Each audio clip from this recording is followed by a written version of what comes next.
they had already set up a quota in the United States, and they got there at the end of the month, and the quota had been filled.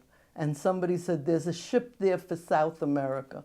And all they heard was America. So they got on that ship and wound up in Argentina. Their sister finally was able to accumulate enough money to get the older, my uncle, there. And here is my father, left in this country where he knew nobody. His Spanish was not very good. There was no one for him to speak Yiddish with, and he must have gone into a depression. He was one of the most honest people I know, but he went to a lawyer and he says, I have to get to America by any means. And so they took the name of a person who was in the cemetery, who was the same age as my father, made a passport with that name. And I wrote down the name that he came under, because it's it was Louis Francisco Maglioso. That was the name that he came into the United States with.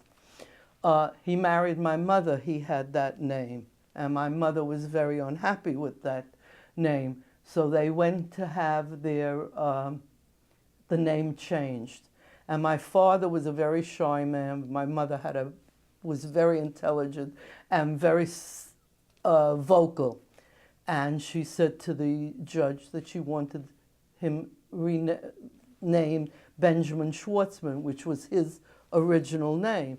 And the judge looked down and he says, how did you get from this name to that? She says, well, my father was a very religious man, and that's not a Jewish name.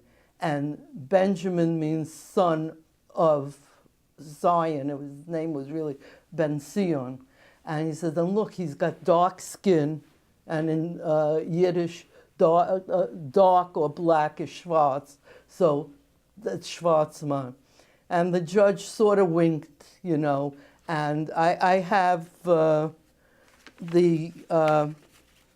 change of name papers here that were issued by Kings County Clerk's office. And it changed his name, and it changed my mother's name because she was now married to him. And on the certificate of marriage, it had the Hispanic name.